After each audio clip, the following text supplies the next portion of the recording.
اعوذ باللہ من الشیطان الرجیم بسم اللہ الرحمن الرحیم السلام علیکم ورحمۃ اللہ وبرکاتہ۔ ناظرین، انشاءاللہ آج ہم جو کلمات سیکھیں گے یہ بہت ہی پیارے کلمات ہیں۔ ان کلمات کو صبح و شام 7 مرتبہ پڑھنے سے دنیا آخرت کے تمام غم دور ہو جاتے ہیں۔ کلمات جی ہیں، اس کو سیکھتے ہیں۔ بسم اللہ الرحمن الرحیم۔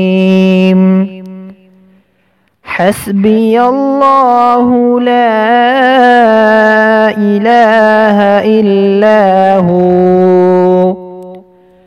حسبی اللہ لا الہ الا ہو، علیہ توکلت وہو رب العرش العظیم، علیہ توکلت وہو رب العرش العظیم، حسبی اللہ لا الہ الا هو، علیہ توکلت وہو رب العرش العظیم۔